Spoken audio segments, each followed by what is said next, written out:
I think these are completely dead. I need to go plug them in. I don't see that nary light coming on. Hold on, let me check.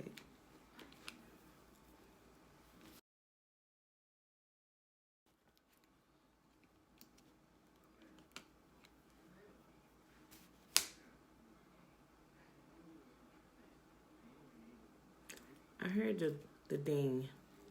So maybe it's just the box that's dead. Clearly it might just be the box that's dead. Okay. All right, beautiful people. Happy Sunday. First day of the week. It is December the 8th, 2019. Day 13, year 2. Today we're reading Genesis 37, 38, and 39. All right, beautiful people. Flip to it. 37. All right. Genesis chapter 37. And Jacob dwelt in the land wherein his father was a stranger, in the land of Canaan. These are the generations of Jacob. Joseph, being 17 years old, was feeding the flock with his brethren, and the lad was with the sons of Bilhah and with the sons of Zilpah, his father's wives. And Joseph brought to his father their evil report. Now Israel loved Joseph more than all his children, because he was the son of his old age. And he made him a coat of many colors. And when his brethren saw that their father loved him more than all his brethren, they hated him, and they could not speak peaceably unto him. And Joseph dreamed a dream, and he told it to his brethren, and they hated him yet the more. And he said unto them, Hear, I pray you, this dream which I have dreamed. For behold, we were binding sheaves in the field, and lo, my sheaf arose, and also stood upright. And behold, your sheaves stood round about, and made obeisance to my sheaf. And his brethren said to him, Shalt thou indeed reign over us?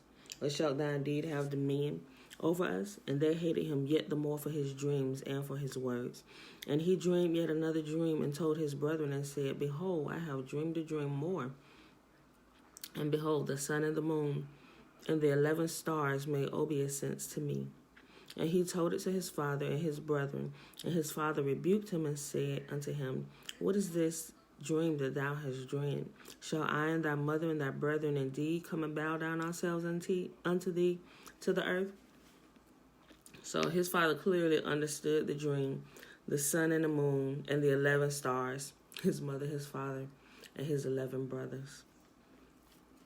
And his brethren envied him, but his father observed the same. And his brethren went to feed their father's flock in Shechem. And Israel said unto Joseph, Do not thy brethren feed the flock in Shechem? Come, and I will send thee unto them. And he said to him, Here I am. And he said to him, Go, I pray thee, see whether it be well with thy brethren, and well with the flocks, and bring me word again. So he sent him out of the veil to bring me So he sent him out of the vale of Hebron, and he came to Shechem. And a certain man found him, and behold, he was wandering in the field. And the man asked him, saying, What seekest thou? And he said, I seek my brethren.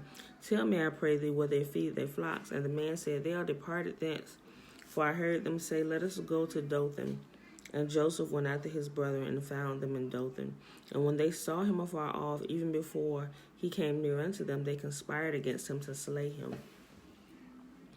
That's terrible that your brothers would think about killing you because they were so jealous. I mean, I get it. I mean, we've heard stories of it before, but man. And the man, I'm sorry, let me go down to verse 19. Okay. And they said to one another, Behold, this dreamer cometh. Come now, therefore, and let us slay him and cast him into some pit. And we will say some evil beast has devoured him, and we shall see what will become of his dreams. And Reuben heard it, and he delivered him out of their hands and said, Let us not kill him. And Reuben said unto them, Shed no blood, but cast him into this pit that is in the wilderness, and lay no hand upon him, that he might rid him out of their hands, to deliver him to his father again. And it came to pass, when Joseph was come out, his brethren, that they stripped Joseph out of his coat of many colors that was on him. And they took him and cast him into a pit, and the pit was empty, and there was no water in it. And they sat down to eat bread. And they lifted up their eyes and looked, and behold, a company of Ishmaelites came from Gilead with their camels bearing fiery bearing spicery and balm and myrrh, going to carry it down to Egypt. Remember, the Ishmaelites were their cousins, right? So remember, Isaac and Ishmael, they were brothers. So the descendants of Isaac were the cousins of the descendants of, what I said?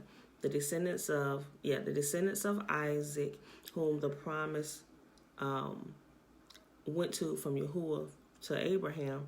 It went to Isaac's seed, but Isaac's brother was Ishmael. So their children were cousins. Like if you got a sister or brother and their children, you know your children are cousins. Same thing. It's still the same thing to today. So it's a lot of people out here in the world looking like us. They're not from the seed, like the direct bloodborn, but they are our cousins. Like you hear, like those who are the direct seed of Jacob, who was renamed Israel, our cousins. Let me see. They are called, those from that direct seed of Jacob are called Hebrews, right? But because Abraham, Hebron, thinking about it, they're all considered Hebrews, but specifically from the line of Jacob, they are not. They are cousins. That's all I want to say. I was just thinking about it while I was saying it, making sure. I was like, wait a minute, all is Hebrews because they descended from Abram. They came from Hebron. Yeah, so they're all Hebrews, but they're not like brother and sister. They're actually cousins. All right. A little side note. It was just something I was thinking about. Okay. I read 25 again. And they sat down to eat bread, and they lifted up their eyes and looked, and behold, a company of Ishmaelites came from Gilead with their camels bearing spicery and balm and myrrh, going to carry it down to Egypt. And Judah said unto his brethren, what profit is it if we slay our brother and conceal his blood? Come, let us sell him to the Ishmaelites, and let not our hand be upon him, for he is our brother in our flesh. And his brethren were content. Then there passed by Midianites, merchantmen, and they drew and lifted up Joseph out of the pit, and sold Joseph to the Ishmaelites for 20 pieces of silver. And they brought Joseph into Egypt. And Reuben returned to the pit, and behold, Joseph was not in the pit, and he rent his clothes. Which is probably why Reuben had a little more grace shown unto him when, remember, because Joseph, he's going to end up in the in Pharaoh's house. And when the famine comes along and his brothers come down there, he shows some grace unto Reuben and keeps him in the dungeon until his brothers return with his baby brother Benjamin. So because Reuben, his brothers wanted to kill him, but Reuben said, let's not do that. We'll sell him. Don't kill him. But his mind was to go back and rescue him. See, and it says right here, verse 29, and Reuben returned unto the pit, and behold, Joseph was not in the pit, and he rent his clothes. But if we read up further, it tells you that he told him not to kill him because he was going to come back and rescue him. All right, verse 30. And he returned unto his brethren and said, the child is not, and I, whither shall I go? And they took Joseph's coat and killed a kid of goats and dipped it in blood. And they sent the coat of many colors, and they brought it to their father and said, this we have found. Know now whether it be thy son's coat or no. And he knew it and said, it is my son's coat. And evil beasts have devoured him. Joseph is without doubt rent into pieces. And Jacob rent his clothes and put sackcloth on his loins and mourned for his son many days. And all his sons and all his daughters rose up to comfort him, but he refused to be comforted. And he said, for I will go down into the grave unto my son mourning. For thus his father wept for him. And the Midianites sold him unto Egypt, unto Potiphar, an officer of Pharaoh's and a captain of the guard. Genesis 38. And it came to pass at that time that Judah went down from his brethren and turned into a certain Adullamite, whose name was Hira. And Judah saw there a daughter of a certain Canaanite, whose name was Shua, and he took her and went in unto her. And she conceived and bare a son, and he called his name And she conceived again and bare a son, and called his name Onan. Remember, didn't Yahuwah tell them not to take wives of the Canaanites? Judah, of all the people, Judah did it. But Judah did some stuff now, yet still the promised seed is flowing through his lineage, right? And yet she conceived again and bare a son and called his name Shelah. And he was at Kezib when she bare him. And Judah took for a wife for his firstborn, whose name was Tamar. And Judah's firstborn, was wicked in the sight of Yahuwah, and Yahuwah slew him. And Judah said unto Onan, Go into thy brother's wife and marry her. Raise up seed unto thy brother. And Onan knew that the seed should not be his. And it came to pass, when he went in unto his brother's wife, that he spilled it on the ground, lest he should give seed unto his brother. And the thing which he did displeased Yahuwah, wherefore he slew him also. Then said Judah to Tamar, his daughter-in-law, Remain a widow at thy father's house till Shelah my son be grown. For he said, Lest peradventure he die also, as his brethren did. And Tamar went and dwelt in her father's house. And in the process of time, the daughter of Shula, Judah's wife, died.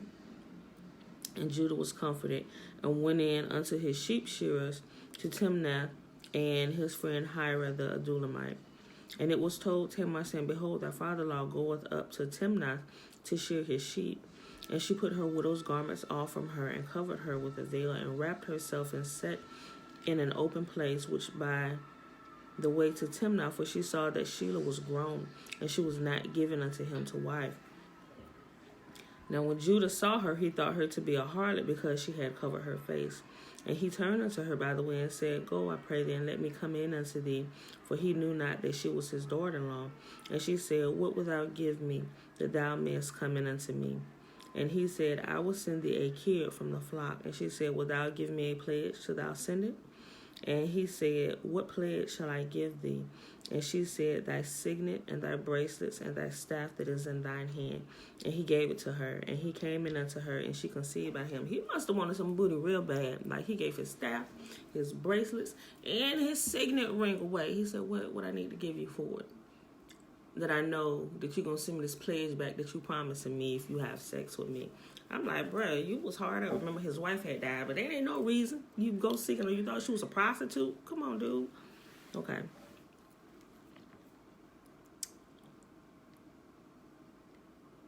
Verse 18. And he said, What pledge shall I give thee? And she said, Thy signet, and thy bracelets, and thy staff that is in thine hand. And he gave it to her, and he came in unto her, and she conceived by him. And she arose and went away, and laid by her veil from her, and put on the garments of her widowhood. And Judah sent a kid by the hand of his friend, the Adulamite, to receive his pledge from the woman's hand, but he found her not. So he kept his word. When he got back home, he sent the kid, the goat, to her, to the place where he met her at. And let's see what they say. Then he asked the men of that place, saying, Where is the harlot that was openly by the wayside? And they said, There was no harlot in this place. And he returned to Judah and said, I cannot find her. And also the men of the place said, There was no harlot in this place. And Judah said, Let her take it to her, lest we be shamed. Behold, I sent this kid, and thou hast not found her. And it came to pass about 3 months after that it was told Judah, saying, Tamar, thy daughter-in-law, hath played the harlot, and also she is with child by whoredom. And Judah said, Bring her forth, and let her be burnt. Bruh. And when she was brought forth, she was smart. See, because Judah promised when Shelah got a little older that he would give Shelah to Tamar to be his wife, but he did it because he was afraid that Shelah might die too. So she going back to the house of father. I'm not giving her, And so when she realized that, she, like we just read, she heard that he had went out to shear his sheep, and she made herself to look like a prostitute or a whore in the streets, and he offered to sleep with her. How did she know that he was possibly going to do it? Maybe she had some plans. Maybe she knew Judah's character. Maybe he was known for doing this, for her to do this particular thing. I don't know. I just thought about that when I was saying it. How would she even know that? Was that her plan in the beginning? How would she even know that he would approach her, And so all this time, she must have kept her face covered this whole time, because even in the act, you didn't see her face. You must have really been hard up that you didn't care what the face looked like. I mean, darn. Okay, I'm just saying. I'm just saying. Okay. And Judah said, Bring her forth and let her be burnt. And she was brought forth. So she sent to her father-in-law, saying, By the man whose these are, am I with child? And she said, Discern, I pray thee, whose these the signet and bracelets and the staff? And Judah acknowledged them and said, She hath been more righteous than I, because I gave her not to Shelah my son. And he knew her again no more, meaning he didn't sleep with her again after that. He only slept with Tamar once, and she conceived twins. And it came to pass in the time of her travail that, behold, twins were in her womb. And it came to pass, when she travailed, that the one put out his hand, and the midwife took and bound upon his hand a scarlet thread, saying, This one came out first. And it came to pass, as she drew back his hand, that, behold, his brother came out. And she said, How hast thou broken forth? This breach be upon thee. Therefore his name was called Pharez. And afterward came out his brother that had the scarlet thread upon his hand, and his name was called Zara. Chapter 39, last chapter for the day, y'all. Chapter 39 of Genesis. And Joseph was brought down to Egypt, and Potiphar, an officer of Pharaoh, captain of the guard, an Egyptian, bought him of the hands of the Ishmaelites, which had brought him down there. Remember, they look just like Egyptians, right? They look just like the Egyptians. And Yahuwah was with Joseph, and he was a prosperous man, and he was in the house of his master, the Egyptian. And his master saw that Yahuwah was with him, and that Yahuwah made all that he did to prosper in his hand. Even Pharaoh noticed that, right? And Joseph found grace in his sight, and he served him, and he made him overseer over his house and all that he had put into his hand. And it came to pass from the time that he had made him overseer in his house and over all that he had, that Yahuwah blessed the Egyptian's house for Joseph's sake. And the blessing of Yahuwah was upon all that he had in the house and in the field. And he left all that he had in Joseph's hands, and he knew not aught he had save the bread which he did eat. And Joseph was a goodly person and well favored. And it came to pass after these things that his master's wife cast her eyes upon Joseph, and she said, Lie with me. But he refused, and said unto his master's wife, Behold, my master wotteth not what is mine in thy house, and he hath committed all that he hath unto mine hand. And there is none greater in this house than I, neither hath he kept back anything from me but thee, because thou art his wife. How then can I do this great wickedness and sin against Yahuwah? So we know, and we'll just bring this out just so to get you thinking. We know that thou shalt not commit adultery is one of the 10 commandments that he gave when the children came out of Egypt. He reissued his commands. It wasn't the first time that they were given, because it was clearly known.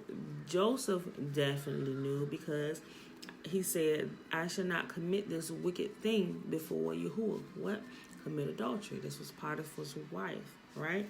So they knew what Yahuwah's laws were, and they were being blessed because they were following Yahuwah's laws and his commandments. Although Joseph at this time he was in captivity, he was still keeping the commands of Yahuwah. We know because Yahuwah blessed him. And Potiphar, the Pharaoh, they knew he was blessed, and they knew it was Yahuwah who was blessing him. And so they put him in a place of prominence, because, hey, we might can trust this dude. Yahuwah is blessing him. We'd have been blessed since he'd been in our house. So he was literally second in command under Pharaoh. He said nothing was withheld from him except for his very own wife, which was, you don't do that, right? He knew that. She knew that. Everybody knew that, but she tried it. Sis tried it. There is none greater in this house than I, neither hath he kept back anything from me but thee, because thou art his wife. How then can I do this great wickedness and sin against Yahuwah? And it came to pass, as she spake to Joseph day by day, that he hearkened not unto her to lie by her or to be with her. And it came to pass about this time that Joseph went into the house to do his business, and there was none of the men of the house there within. And she caught him by his garment, saying, Lie with me. And he left his garment in her hand and fled and got him out. And it came to pass, when she saw that he had left his garment in her hand, and was fled forth, that she called unto the men of her house and spake unto them, saying, See, he hath brought in a Hebrew unto us to mock us. He came in unto me to lie with me, and I cried with a loud voice. Listen, there was also, apparently she knew maybe she didn't know, but it had to have been known, right? Because of what was about to happen to Joseph. If you remember the first time around, reading through some of the commands that they were to keep once they got back in the land, when they got to the particular statute about being raped, it says if a woman, and I'm kind of summing it up, and it says that if a woman cried out, if a man tries to rape her and she cries out, that for one, she would be held not guilty if the man raped her, and he would be stoned to death. But if she cried out and nobody heard, of course, there were no witnesses and nobody could find it. So, I mean, Yahuwah dealt with that person. But if she was supposed to cry out, because if she didn't cry out and let them know, it may have been considered a different thing. It could have been considered fornication or adultery, and because of that, you were to be stoned to death. Why? So you don't keep reproducing wickedness in the land.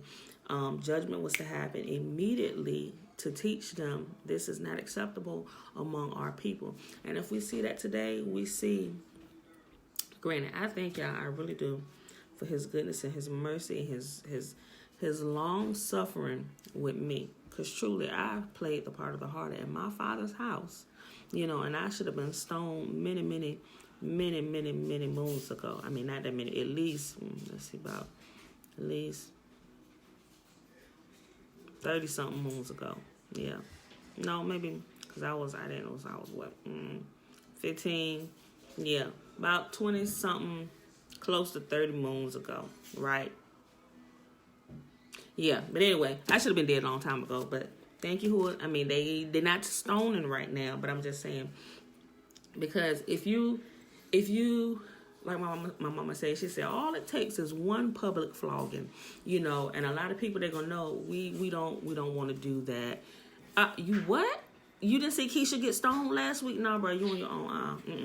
I am not going to be a part of that.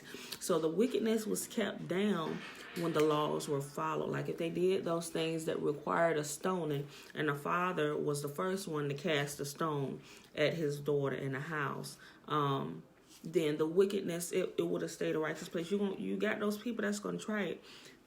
Not all sins led to death, but there are some things like rape and murder, premeditated murder, and there were a couple other things that required immediate death because it is not tolerated, and it goes through about having witnesses and all that stuff. But yeah, it goes through the details of that. So, but it said she cried out to the men of her household. I mean, what were they at before when Joseph was walking in? I mean, he didn't think anything of it, but about this time, and she had already been chasing him for days, I would not have gone back in the Pharaoh's house. I would have got one of my friends or servants, like, I gotta go in the Pharaoh's house to do a couple things. I need you to come with me today. Like, seriously, I would have had somebody by my side 24/7, because he knew how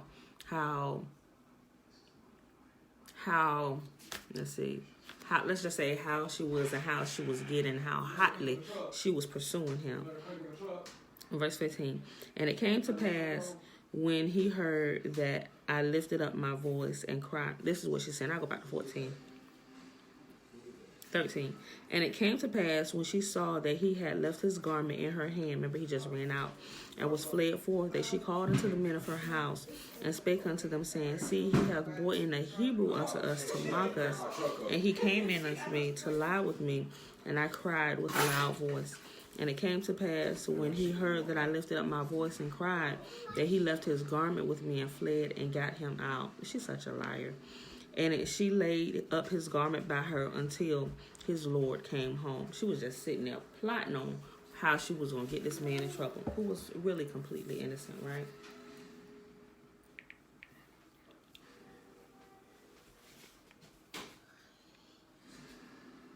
Verse 17, and she spake unto him according to these words, saying, The Hebrew servant which thou hast brought unto us came in unto me to mock me.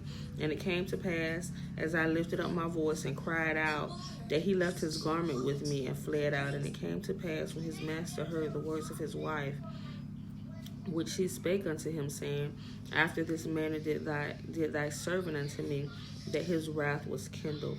And Joseph's master took him and put him into the prison, a place where the king's prisoners were bound, and he was there in the prison.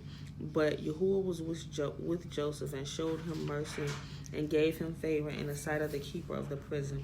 And the keeper of the prison committed to Joseph's hand all the prisoners that were in the prison, and whatsoever they did there, he was the doer of it. The keeper of the prison looked not to anything that was under his hand, because Yahuwah was with him, and he did, and that which he did, and Yahuwah made it to prosper. So Yahuwah's favor was upon Joseph, that Pharaoh did not kill him. He loved Joseph. I don't know that he believed his wife, but because all these shenanigans had went down, he had to do something. According to the law, her testimony against his, maybe because there were no witnesses and the men came in afterward. No, there were no eyewitnesses, which is probably why he went to jail. But had there been eyewitnesses, Joseph would have been in the dirt, but even when he went into prison, the favor still remained on him, and he literally became the king of the prison. Not the king of the prison, but you know what I'm saying? Everything that went on in there came under his control. Yahuwah blessed him there, and it said the overseer of the prison didn't have to worry about anything when Joseph was in charge. So that was our reading for today, beautiful people. Genesis 37, 38, and 39. And we will pick up on this reading tomorrow. So a quick recap of the day. It is the first day of the week, Sunday, December the 8th, 2019. We are on day 13, year 2 of our reading through here. All right, y'all. So with that being said, I'm going to go ahead and bless us so we can get out of here. May Yahuwah bless us and keep us. May Yahuwah make his face to shine upon us and lift his countenance upon us and be gracious unto us in our households. And may he give us his shalom, which is his peace. That's the Hebrew word for peace. His wholeness in every area of our life, all that concerns us, may we keep as we continue to keep his commands, because that's his promise to us, that if we keep his commands, that he would keep us. What commands? Do the 10, y'all. Do the 10. Don't read and learn about the other ones, but there are clearly some that obviously cannot be in play, like one of the obvious ones, like the sacrifices. That's a whole nother story, because they got into a bunch of shenanigans with the sacrifices and stuff, and Yahuwah said, listen, he don't want sacrifices like slaughtering other animals, but for one, sometimes they interchange the word sacrifice with actual butchering and slaughtering, because the sacrifices were always eaten unless it was a burnt sacrifice, something they wanted to completely offer to Yahuwah. He said it was a sweet smelling savor. It was burned completely up, according to how they were supposed to do it. But they were doing sacrifices. They started not keeping the laws. They weren't following through with what needed to be done, and then wickedness kept growing and building, and you just reproducing wickedness in the land, which is why they got kicked out of the land. The 10 tribes first, they were scattered and they didn't ever come back, but Judah kept coming back and kept being kicked out. Judah was kicked out, and they got to come back. Every time they repented, Yahuwah brought them back into the land. So when the last dispersion happened, because the 10 tribes had previously been scattered way before all the kicking out and letting back in of Judah, so when the last dispersion happened, it was Judah who was mixed with Benjamin and Levi, who were scattered to the four corners of the earth, right? We know the other 10 tribes, they had been gone. They were assimilated into the nations around them, which they were scattered. But with the last dispersion to the four corners of the earth, it was Judah, Benjamin, and some of Levi who were scattered to the four corners, right? Okay, so just keeping that in mind, because we're going back through a second time, let's try and bring everything that we learned from the first time. Let's try and put some of this stuff together, and then once we get through, we'll probably go through and we'll read it a third time, and now we have more information. You got to read through the story a few times to really get it down. That way, and that way, when you hear people talking about it, they want to use it in sermons and stuff. When they start taking stuff out of context, you will catch it immediately. Like, no, that's not what that meant, because it gave its interpretation. It always gives its interpretation.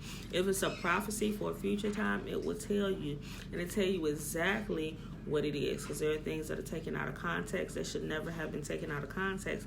And if you don't know the story, the whole backstory, you think, oh yeah, that's clearly referring to such and such, when it's not referring to such and such. It tells you exactly when it's going to happen and who it's referring to. And if we just do like a light historical check, we can see that some of these things are not adding up. Some of the people they say are the certain people are not those people. And like, you got to learn how to start putting the pieces of the puzzle together. But if you don't know what those pieces are, you're missing pieces. And so you try to make pieces fit. And that's why there are these bunch of questions like, wait a minute, this, and this and that, because you got the wrong puzzle piece there. That is not the piece, you know. Like a major piece, like who the true Hebrews are. A piece of the puzzle that's, who was that? Oh, I'm like, who? I thought it was another adult.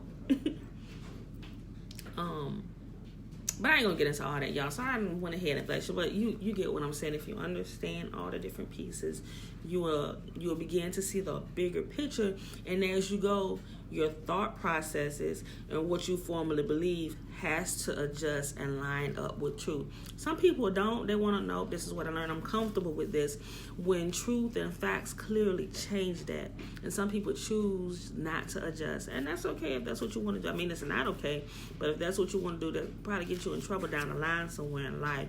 If you have that whole attitude, not adjusting when truth has come forth, that's a terrible thing. You don't want to be caught there. So it's hard for some people to adjust, but they eventually do make the adjustment.